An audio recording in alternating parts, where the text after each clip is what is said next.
U.S. is sanctioning 6 more Venezuelan vessels, and the White House now says this dramatic mission could be the first of many. And we're not going to stand by and watch sanctioned vessels sail the seas with black market oil, the proceeds of which will fuel narco-terrorism of rogue and illegitimate regimes around the world. NewsNation's Robert Sherman has the very latest from Puerto Rico. So, Robert, it's safe to say military activity in this region far from dying down.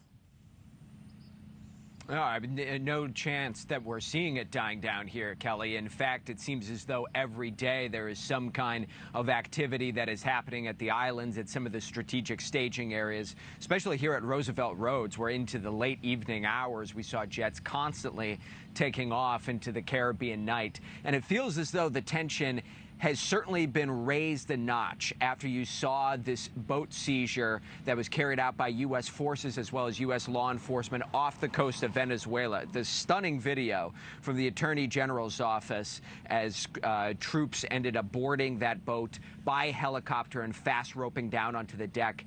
There were over somewhere between $60 and $100 million worth of oil on this boat, according to the White House, which they say that they are seizing.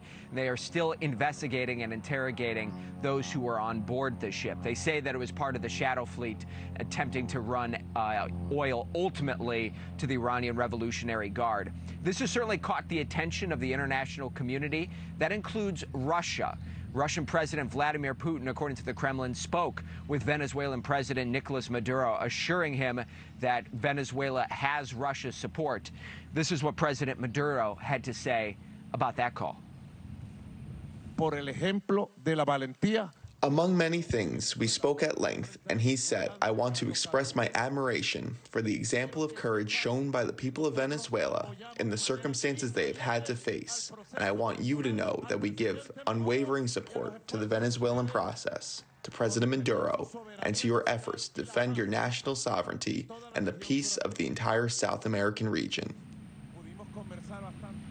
Here's why that boat seizure is so significant. Venezuela's economy is heavily predicated upon oil sales. A majority of it ultimately ends up going to China. So the United States and President Trump have made clear they're prepared to hit Venezuela where it hurts, economically speaking. Venezuela's president, on the other hand, this week has emphasized he does not want war with the United States, but has also given stern warnings, saying if push comes to shove, they're prepared to, quote unquote, break the teeth of the U.S. Kelly? Right. So how much do these recent moves move the dial if the ultimate goal is, in fact, regime change? Robert, thank you. Thank you for watching. Subscribe below and download our NewsNation app right now on your phone, and you will get fact-based, unbiased news for all Americans.